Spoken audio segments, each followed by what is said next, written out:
What's up guys? This is Daniel back from Bar Shield with episode 118 of Bar Tip Tuesday. Today we're just going to go over some strategies for maintaining your bars and staying up to date on your barbell maintenance.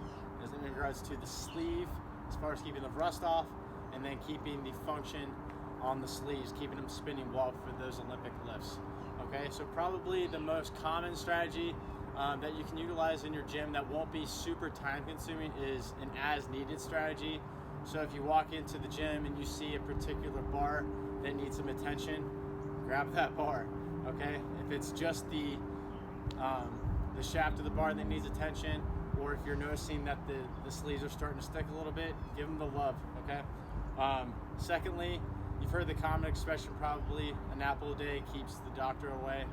In this case, a bar a day keeps the rust away, okay? So you walk into the gym, grab a bar when you get a few minutes and go to town on it, okay?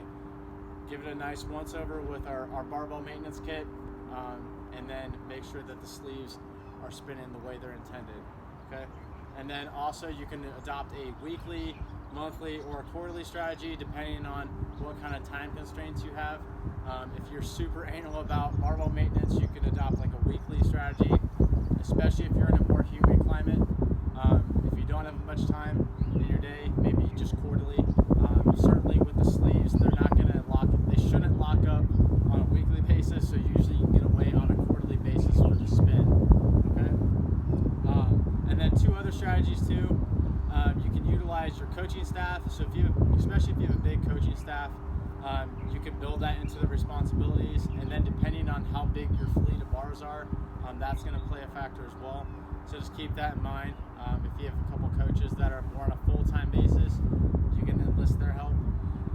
And then as a last resort, if you do have some extra funds in your budget at your gym, you can also hire somebody and that's their job, okay? Whether they maintain them on a monthly basis, a quarterly basis, but giving them a deep clean that they deserve, okay? So those are a few barbell strategies. Make sure to grab a kit. Each 8-ounce bottle of our lubricant is going to service at least 50 to 60 bars, okay? So keep that in mind. It gives you a lot of wiggle room there, and then we do sell it in a twin pack as well. So when you run out of that first bottle, you can replace it, okay? So make sure to check out the full blog article, and we'll see you next week. Thanks.